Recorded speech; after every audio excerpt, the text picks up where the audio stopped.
Well, we realized that this bridge represents a real potential asset for the community, but it's underused because there's this perception that it's not safe. The bridge today is quite an ugly piece of work, if you will. I've talked with Howard County Rec and Parks, who owns this bridge, and they are in constant renovation, if you will. The kids are up here and they like to break the lights. They like to put graffiti on it. You've got the chain link cage over the top. So we thought maybe you could fix it up cosmetically. And then we realized, well, that's not really going to change the perception that it's not safe. What we need to do is get more people using it. And that brought us to the idea of making it wide enough to get transit buses across it.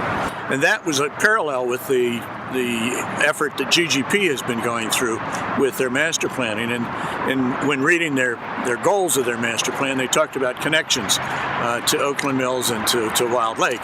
If you look at the map, Oakland Mills is very close to the town center as the crow flies, but you can't get there quickly because there's no direct route unless you're a pedestrian or bicyclist. But if you had a transit route running across the bridge, those travel times would be much shorter. It would be a lot more inviting to get from town center to Oakland Mills and so on. It would make Oakland Mills a very desirable place to be able to live. You could hop on the metro bus or the shuttle bus, if you will, and you could be in downtown in 5 minutes. So you could live, work, play right there. And I think Oakland Mills could be a very desirable address to live in. Well, right now, when you drive along 29, it's really hard to understand that Columbia's right there because the trees and so on block the view to the lakefront.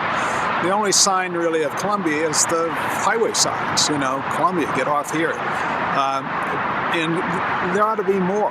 There ought to be something that says to people, hey, this is an interesting place. It's worth going to investigate, maybe deciding to live there or put a business there. I mean, we came to Columbia in '71 and really have fond memories and thoughts about things like the People Tree and the lakefront.